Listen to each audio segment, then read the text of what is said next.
Hey, everybody, welcome to the June Customer Support Client Success Executive Brain Trust. We just finished a lot of topics were covered, but one of the topics that we wanted to specifically talk about and bring you thought leadership around with some of our members of this community is around career pathing. Earlier today in our Brain Trust, we asked, what are some of the greatest ideas, some of the best things you've seen in terms of retaining staff? I know that's one of the big topics for customer support executives, client success executives today. And one of those topics, one of those submissions, one of those best practices, if you will, came up as career pathing. And so we thought that that was such an insightful thing to say that we wanted to do a post-event panel discussion about that. So here we are today. We've got this great panel of CS executives here with us right now that are going to contribute some ideas around this idea. But when it comes to career pathing, I think, when you're in support, you are working with people who want to know, where do I go from here? Is support the end? And so career pathing is one of those things that I think is very important. John, actually, I'm going to turn it over to John to talk about this. It was his contribution in our meeting that kind of led to all of this. And so, John, I'd like to invite you to speak first, and then whoever else wants to jump in, please, after John's finished, jump in and share some of your ideas on this topic. So, John, take it away. Thanks, Paul. I'll preface this conversation by saying I'm not the go-to person for building a career path. It can be pretty tricky, and I didn't do it all by myself. So I'll share some of my thoughts and best practices, but would love to hear from other people too. So I guess how this all started is around the time that I first joined my company, which is Hearsay Systems. This is just a few years ago. Started managing and hiring some more people for the team. And after a few months, or it might have been like just over a year, someone who was reporting to me asked me, well, great, I've been doing this for just over a year. He came shortly after I did. He felt that he was doing a really great job, and he wanted to understand what was next for him at the company. He wasn't coming outright to say, I feel like I deserve a promotion, or I feel like you need to do this tomorrow, but he was just more curious. And at that time, we had a very flat organization inside customer support. Everyone had the same job title, which was product specialist. We actually did have one person in an elevated title called advanced product specialist, but it was never clear, including to myself, what that person did and what was different about their role. So I took his question about what's next for me and brought it to my manager at the time, who was director of support. And we also brought it to his manager, who's VP, and also brought in our HR business partner to give them a heads up that this is something that we want to do. It would have sucked for us to create all this and to put a lot of time and energy and resources into building something out for us to get this denied and declined. So we got the right stakeholders involved early. So thankful that everyone was on board and greenlit it.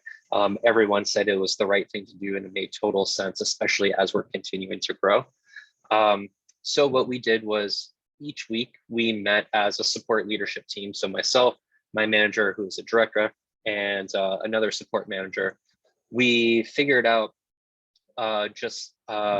from our team's organizational structure what made sense for us. A lot of support teams traditionally are tier 1, tier 2, tier 3, until however many tiers you like to go. It didn't seem like that was the route that we wanted to take, because we don't want to pass a lot of things off from one person to another. Sometimes customers like that. They think a tier 2 is more technical, or tier 3 is even more technical, and they strive to get to that most technical person. A lot of other customers don't want to retell their story every time. So it also depends on your organization, your customers, and what would make sense for you. For us, we saw a role that we were already doing, but we could have enhanced on it. So we had some people on our team, again, still a flat organization, where they were still taking on more responsibilities. They were helping out our premier admins. They were doing a few more escalations. They knew the product a little bit more.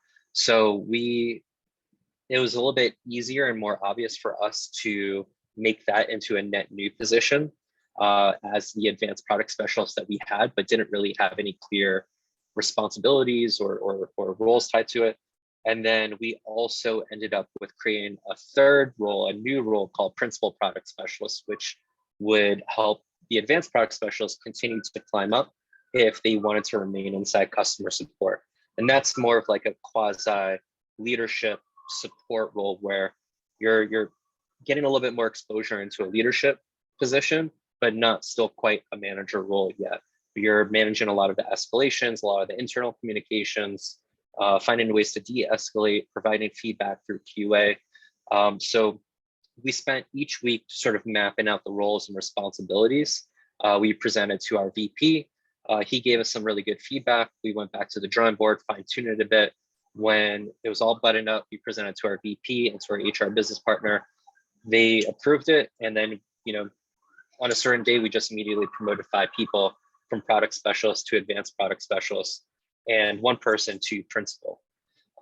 So we built this career path because it's nice for people to see the potential to grow and stay at the company, because we were seeing attrition every once in a while and even engagement starting to decrease. So this has drastically helped us. We've actually earlier this month promoted even more people from product specialists to advanced product specialists. And we have 1 person really interested in going from APS to PPS. So it's a great way to keep talent and to even build a better structure inside the organization.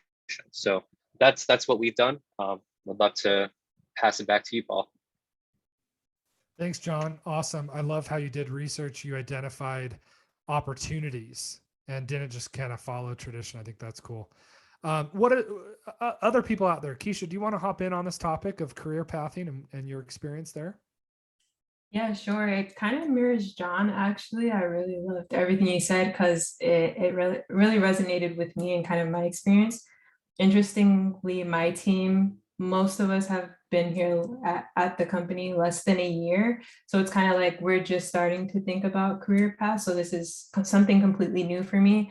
And when thinking of it, I kind of got my team involved of, what do you think of tier 1, tier 2, tier 3 versus, what are some other options? And it was actually someone on my team who suggested kind of this senior support role, which sounds a little similar to you, John, of the kind of advanced specialist type of role. And yeah, I kind of agree. The tier 1, tier 2, tier 3 seem like, conversations getting passed back and forth, just kind of not very seamless for the customer, and would kind of pigeonhole you in a way of going in this specific path. Whereas the senior specialist type of role that we have now, it's more flexible. So there's nothing stopping anyone from becoming promoted to a senior specialist. And we're able to be just super flexible and kind of support where everyone wants to grow.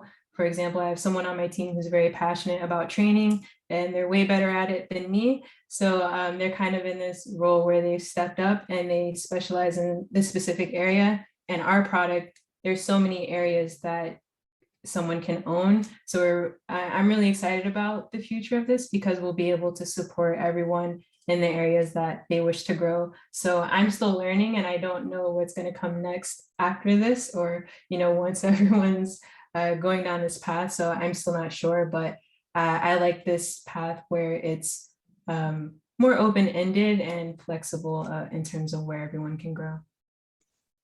Awesome. Thanks, Keisha, for that. And I, if anyone else has anything else to say, please jump in. You did make me think, both of you, as you were speaking, take care of your employees and your employees will take care of your customers, right? And so I love the idea of bringing people together and saying, okay, what do you need? What would help you? How can we design this in a way that is going to maximize the benefit to you? So thank you both for those ideas. We're about at time, so we need to wrap up, but do we have any closing thoughts on this topic? All right. Thank you folks so much for joining the Brain Trust. We'll see you in July. Have a great summer in between now and then, and let's continue these topic discussions. Thanks for the submissions. Thanks, everyone.